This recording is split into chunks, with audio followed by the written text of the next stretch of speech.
अस्सलामुअलैकुम लिसनर्स, कैसे हैं आप सब। उम्मीद है खैरियत से होंगे। तो चलिए शुरू करते हैं आज के नावल की नेक्स्ट एपिसोड।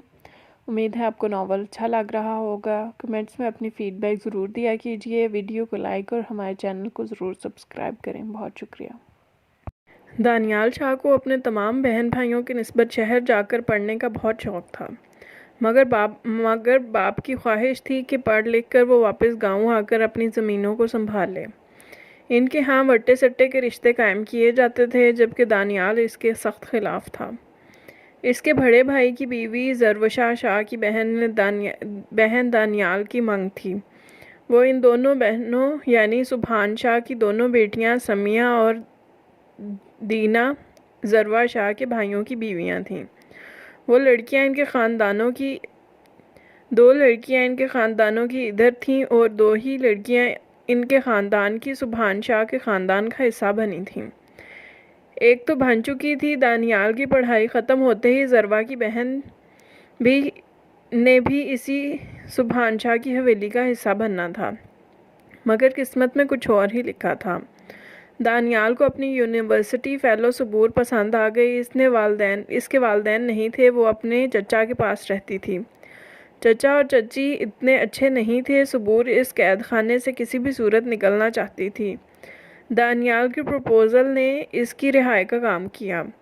दानियाल जानता था कि इसके घर वाले राज़ी नहीं होंगे, लिहाजा इसने इन्हें बताए बिना ही शादी कर ली।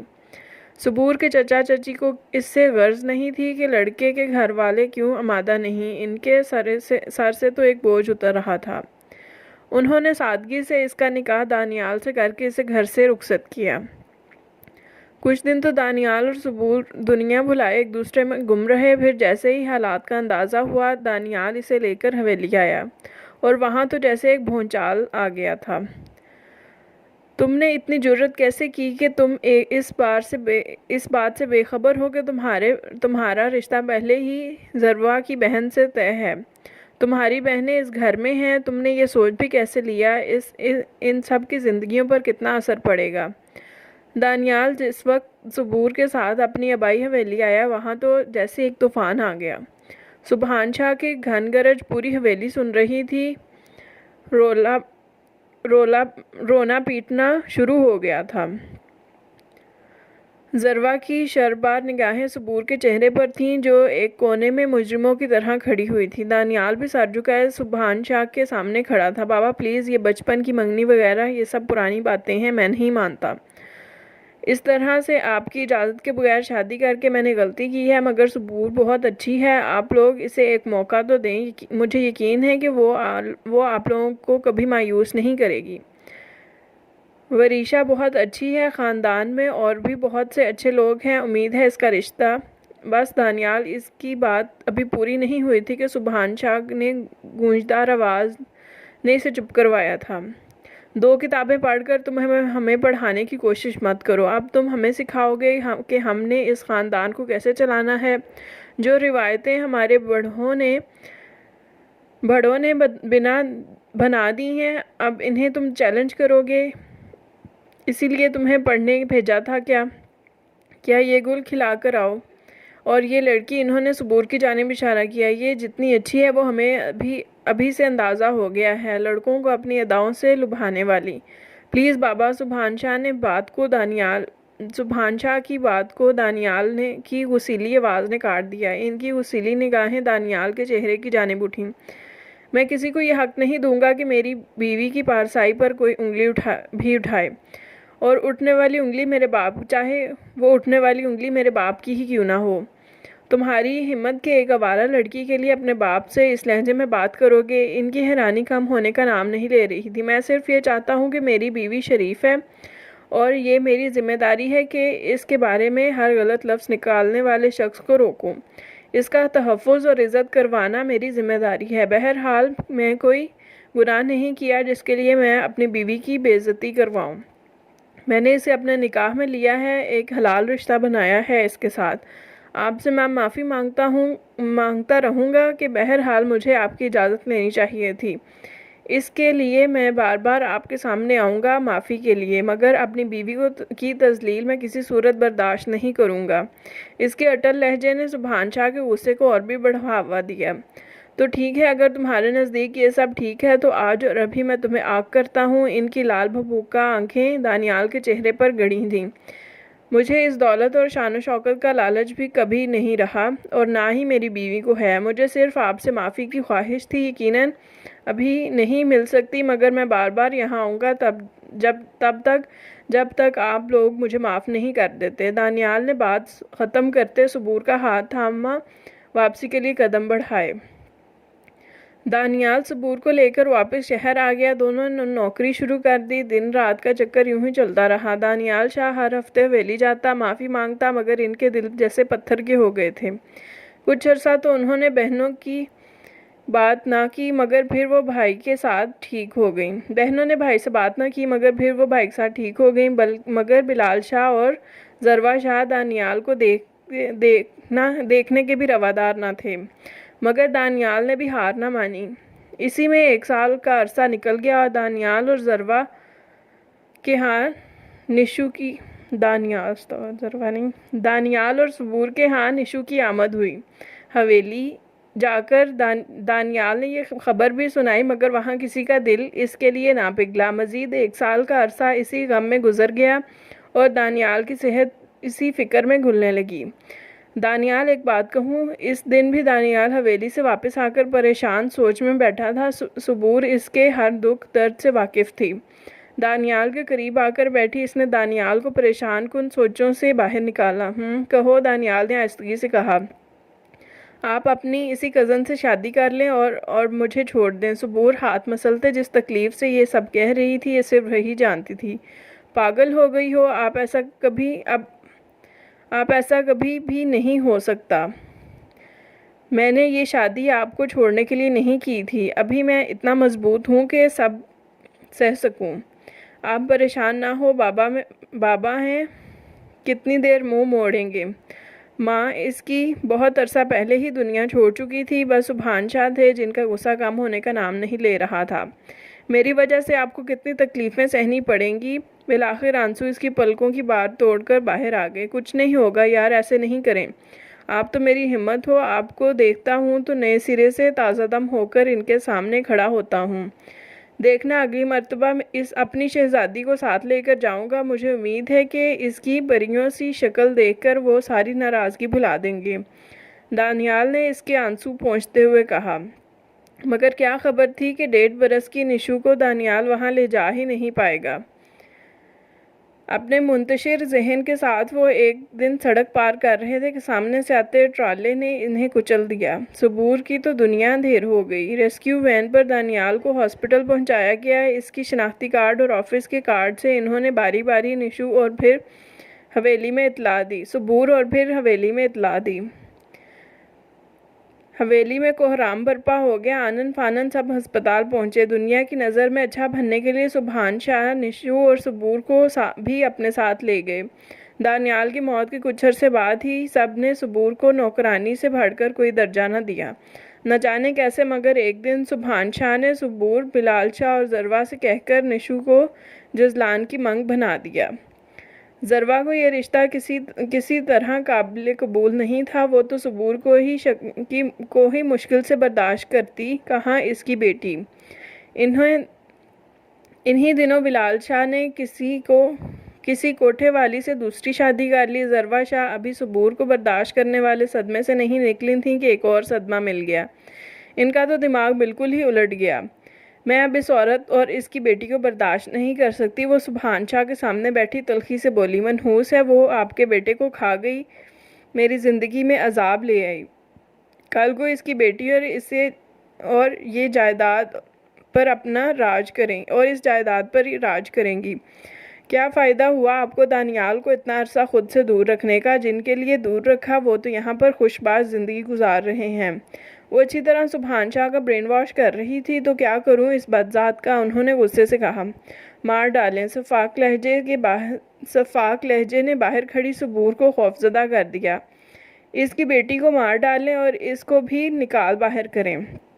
कल को कोई दानियाल की जायदाद का वारिस बनकर आपको नीचा तो नहीं दिखा सकेगा। इसे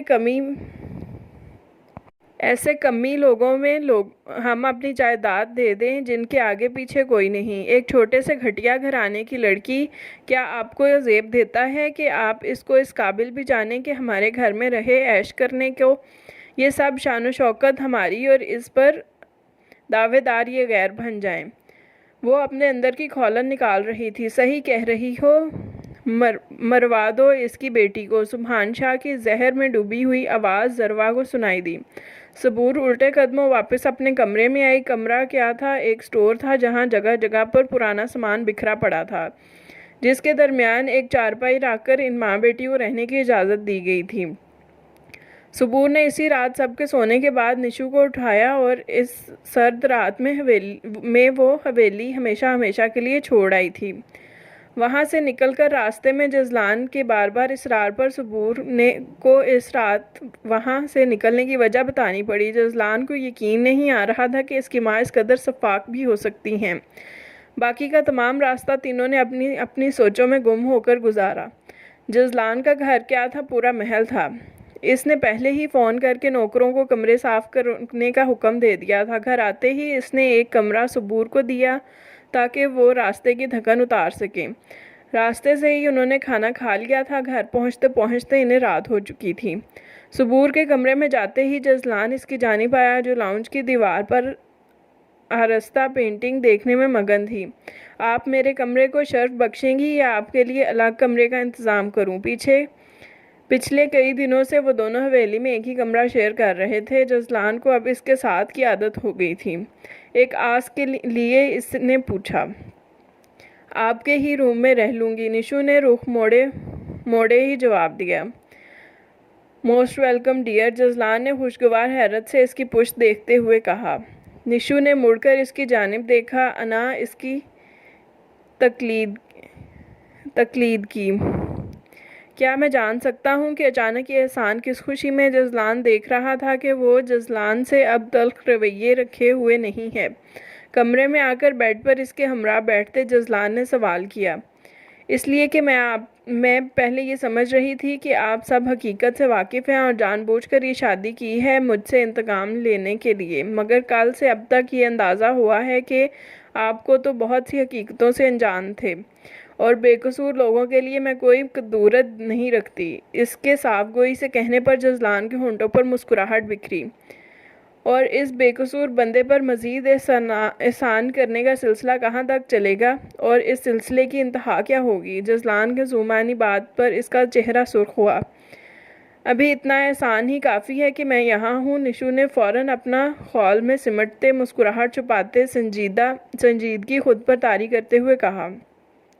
जजलान ने भुएं सुकेड़ कर इसके जानिब देखा। हाँ, कहीं मोहब्बत का रोग तो नहीं पाल लिया? जजलान के शरारती अंदाज में पूछे जाने वाले सवाल पर इसे अपना एतमाद कायम रखना मुश्किल लगा, इसीलिए नज़रें चुरा गई। बंदे को इतना भी खुशफहम नहीं होना चाहिए। अपनी जगह से उठते अपने सामान के पास गई जो वो हवेली से लाई थी। बैग की जिप खोलते कपड़े निकालने लगी। चले शुक्र है गलत फहमी नहीं है ये। जजलान ने इसके अल्फाज से इसके दिल में छुपी चोरी पकड़ ली। उफ, अपनी फिल्मों का स्क्रिप्ट भी खुद ही लिखते हैं क्या? निशु इसकी बात पर बात निकालने की हरकत पर भुना गई।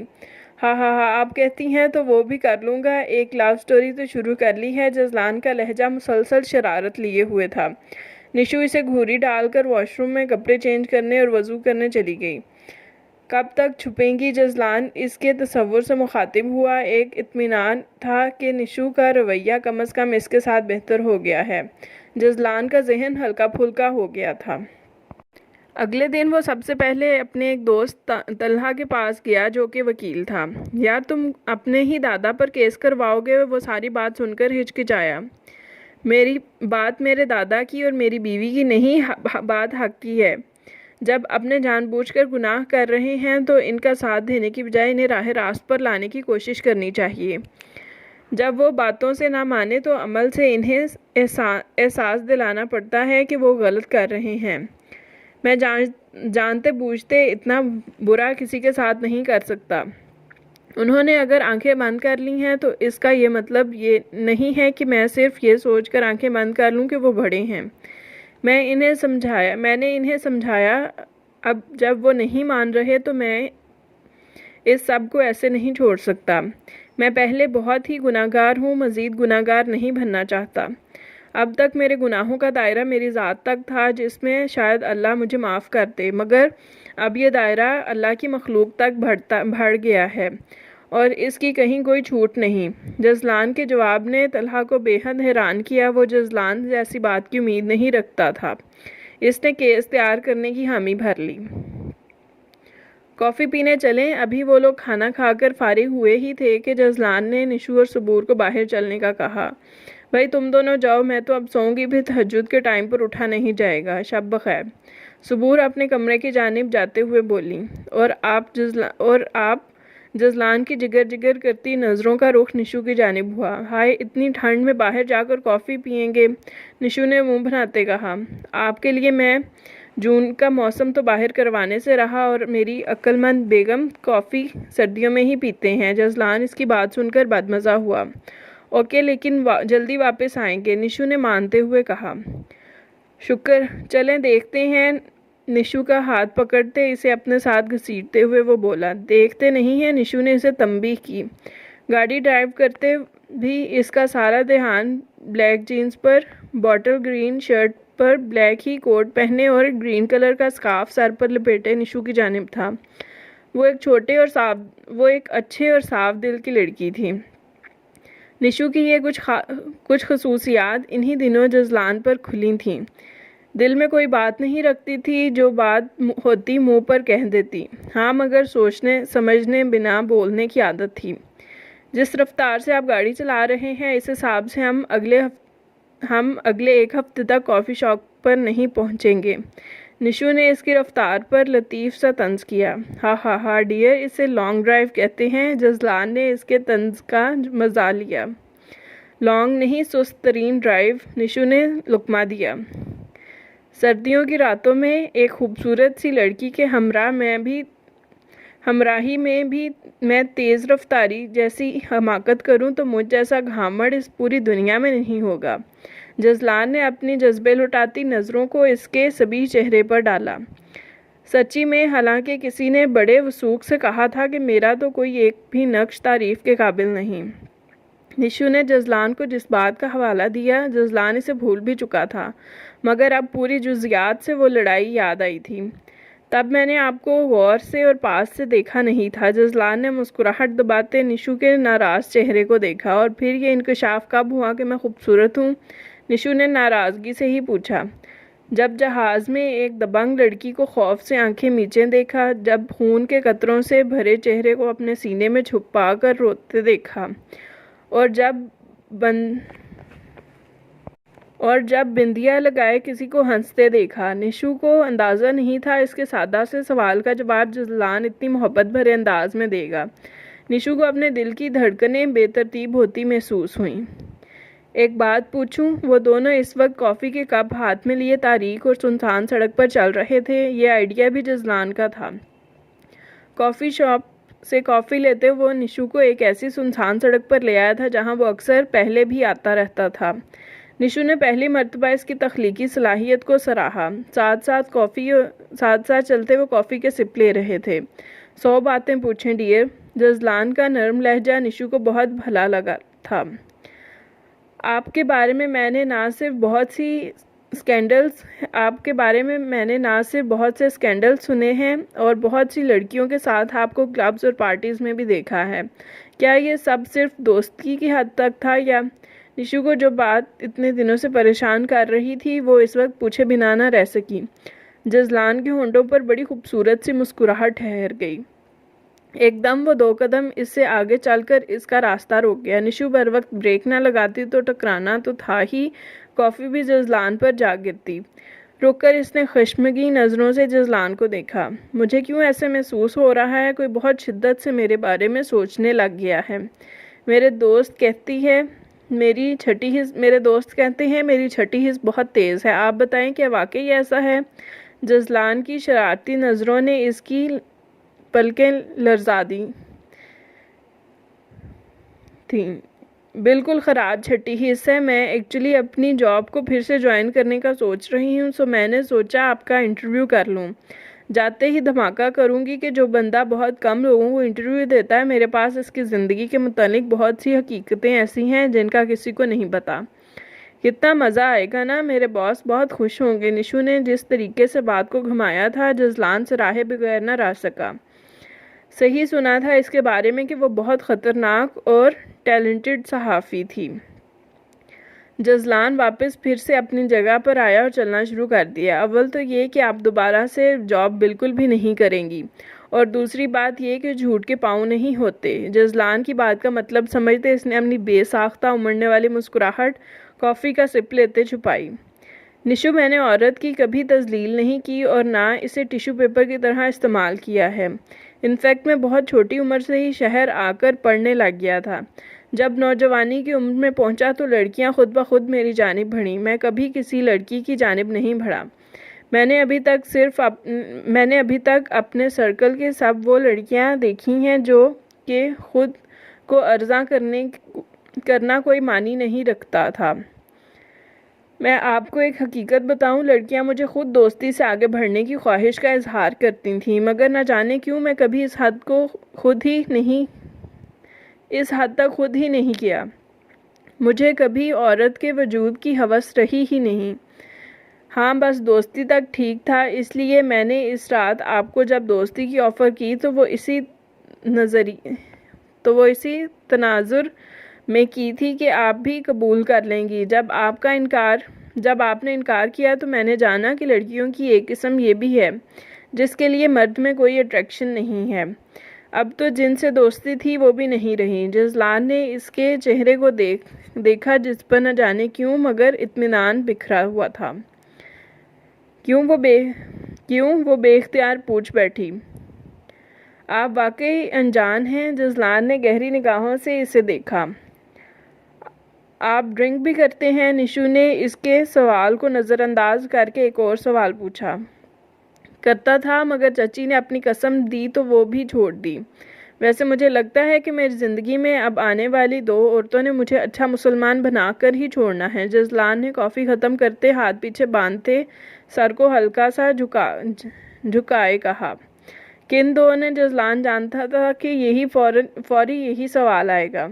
आप और चच्ची। जजलान ने सर उठाते चेहरा इसकी जानिब मोड़ते मुस्कुराकर कहा। एक्सक्यूज़ मी, मैं औरत नहीं हूँ। निशु ने पुरसुकून होते मुंह बनाकर कहा। हा, अफसोस, आप तो कभी मुझसे अपनी उम्र भी नहीं छुपा सकेंगी।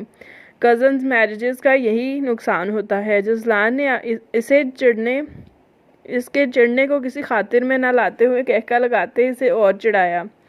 वापस चलें अब। आप मुझे थोड़ी देर का कहकर लाए थे। जब हम घर से निकले थे तब 9:30 थे और अब 12 बजने वाले हैं।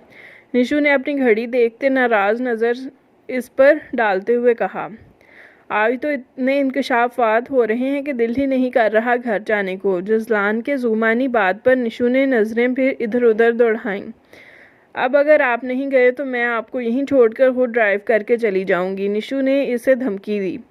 चलें भई। जजलान ने बदमज़ा होते वापसी की तरफ कदम बढ़ाए। और अब वापसी पर मैं ही ड्राइव करूंगी। आपकी सुस्त रफ्तार ड्राइविंग ने हमें सुबह तक ही घर पहुंचाना है। वो मज़ीद बोली। वाह, ये तो बहुत ही रोमांटिक आइडिया है। जजलान ने इसे फिर छेड़ा। मुझे लगता है आइंदा आपने कभी मेरे साथ बाहर नहीं आना। आपकी यही हरकतें रही ना तो मैं दोबारा नहीं आऊँगी। इग्निशन में निशु ने इसे घूरा।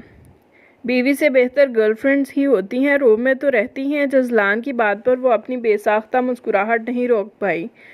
तो आप किसी गर्लफ्रेंड को ही लाना था ना, मुझे क्यों लाए? निशु ने कंधे उचकाते कहा। इसकी बात पर जजलान ने अपने कदम रोके और इसका हाथ पकड़कर अपनी जानिब खींचा। निशु इस सब के लिए तैयार नहीं थी, एकदम इसके सीने से टकराई। क्या वाकई आपको मेरे साथ किसी और लड़की के होने ना होने से कोई फ़र्क नहीं पड़ता? जजलान ने इसकी लट को इसके स्कार्फ में करते हुए पूछा। इसके लम्स ने निशु की बोलती बंद कर दी थी। मैंने कुछ पूछा है? जजलान ने इसकी बाजू को थामते झटका देकर पूछा। अभी तो मैं खुद कंफ्यूज हूँ, आपको क्या बताऊँ? जजलान इसकी साफगोई बहुत पसंद थी। कब तक इस कन्फ्यूजन से बाहर आएंगी? एक और सवाल। कुछ दिन और। निशु ने नज़र इसकी शर्ट के बटनों से उलझ रही थी। मेरी ज़िंदगी में ही वो दिन आ जाएगा क्या? जज़लान की बात पर इसने कांप कर इसके चेहरे की तरफ देखा। अगर आपने दोबारा इतनी फजूल बात की तो मैं इसे समझ नहीं आया कि वो क्या कह दे क्या कर दे। तो आप क्या करेंगी? जज़लान ने भौहें चुकाते जैसे इसकी कैफियत का मज़ा लिया। तो मैं आपके सारे सुगार कूड़े की नज़र कर दूंगी। निशु को कोई और बात ना बन पड़ी तो इसकी पसंदीदा चीज़ का हवाला दिया। हा हा हा, बस के शौक, जज़लान ने कहका लगाया। अल्लाह करे कोई पुलिस वाला आ जाए और आपके सारे दांत अंदर करे। रात में एक लड़की के हमरा देकर आपको थाने की सैर करवाए। निशु की जली कटी बातों ने जज़लान को कहके लगाने पर मजबूर कर दिया। एकदम इसे साथ लगाते खुद में भींचते जज़लान ने अपने लब इसके स्कार्फ से ढके सर पर रख दिए। निशु की सांसें जैसे थम गई थीं। चलें। कुछ देर इसी हालत में रहने के बाद इसे खुद से अलग करते जज़लान ने इसका हाथ पकड़कर गाड़ी की जानिब जाते हुए कहा। निशु को लगा अभी तक वो इसी लम्हे में है।